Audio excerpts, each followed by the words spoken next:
Take your mind back a few thousand years to a time in which America was open fields, grasslands, and animals roamed freely throughout the woodlands. Food was entirely locally grown and organic, and everyone worked together to survive. The Cherokee Indians of what is now known as North Carolina lived a calm and enjoyable life.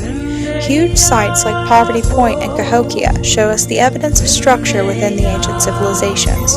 The members of the tribe tamed together to build great structures such as Monk's Mound or the Serpent Mounds seen in Ohio. There was evidence of trade even found at Poverty Point.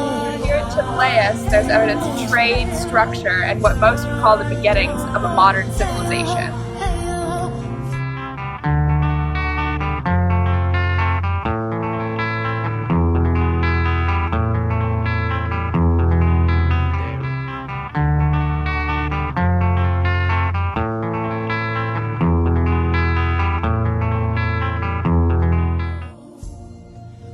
The importance of Chamales is that it's one of the few Native American sites found within a college campus.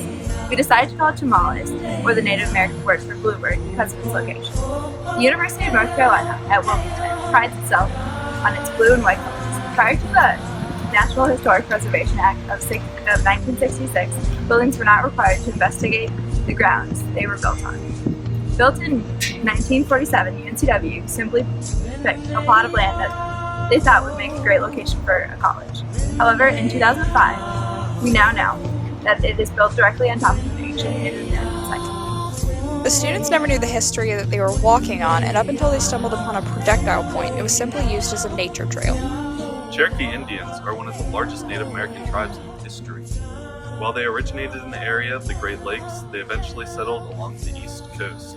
While there were once an estimated 25,000 Cherokees Indians making up the tribe, the population significantly diminished once European settlers arrived. It is known today there are around 9,000 members dwelling in North Carolina mountains, known as the Qualla Boundary. However, until now, there was no evidence of the tribe reaching all the way to the coast of the Wilmington region. We were able to excavate the site with the help of the local Cherokee tribe because of NAGPRA, implemented in 1990 to give back and protect the artifacts of any Native American culture. We have been careful about the artifacts found and have been trying to work with non-invasive archaeology to preserve the site. The site was located by local students when they reported findings of different atlatl and pottery. We started the excavation of the site after contacting local authorities and being permitted. We started off with a surface survey of the site that mapped it off into separate sections. We did not use a metal detector or magnetometer because we didn't expect to find any metal artifacts. Instead, we used a ground-penetrating radar in order to check for bodies at the site. When none were found, we took out our archaeology toolkit and started shovel test pits. Once all the artifacts were found and documented, we did float samples of the dirt and collected to separate the small artifacts from the larger ones and to make sure we found all the artifacts in the site. There were numerous artifacts found at the site. The most notable were the different arrows, but the atlatl shows that the tribe was more than just a foraging tribe, similar to other Cherokee tribes in the region. Many artifacts were found at the Chamales site. Some of the artifacts include antler billets that were used in flint knapping. We have atlatl dart shafts made out of river cane. And we also have some exotic flint that was brought in, probably through trade, to this area, and it was used to make stone tools as well as arrowheads or dart points. Due to the finds with the atlatl, we decided to attempt a bit of experimental archaeology to see exactly how beneficial this weapon was. Alright, so the main hunting tool used by the Cherokee Indians during the time the Chamales site was in use is the atlatl and dart. It's pretty simple. You take this long dart, it's kind of like a giant arrow, and you hook it into this stick, and with the extra leverage the stick gives you, you can throw it a lot harder and a lot further than you could just by hand.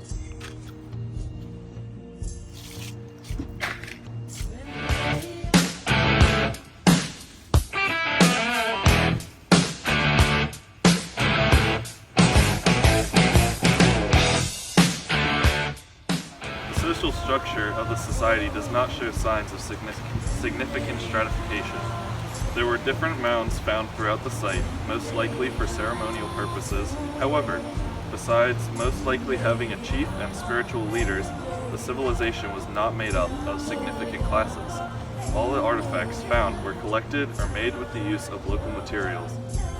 Using a holistic approach to the site, the scientists brought in a geologist to look at the changes in the land. When you look at the site, it doesn't immediately appear that it has gone through too many changes. However, being so close to a water source, it is safe to say that the rise and fall of the water levels directly affects the landscape. Presently, it appears very flat and open. However, looking at the levels of strata and using the law of superposition, we can say that at the time the Native Americans lived here, there seemed to be more uneven ground. Not so much of a hill-type region, but more along the lines of a rough terrain.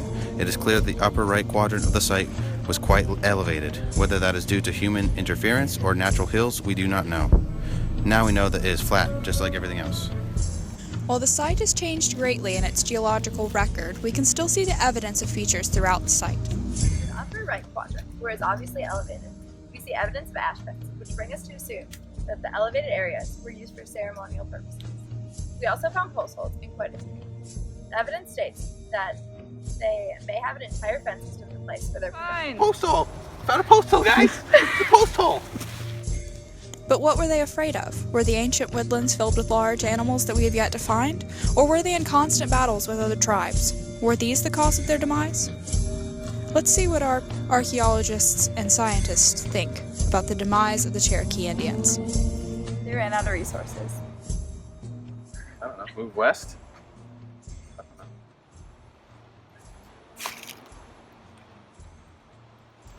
White people. Chamales was a huge advancement in understanding the Cherokee tribe and how they presided within North Carolina. The new evidence found will significantly affect the understanding of the migration of the Cherokee tribe, and from the findings at this site, we are able to conclude that the Cherokee had a larger range of influence than previously thought. It will be interesting looking further into this site opposed to the other sites to figure out what diminished such a thriving tribe. We'll see you next time on Film Projects Required for Archaeology 207.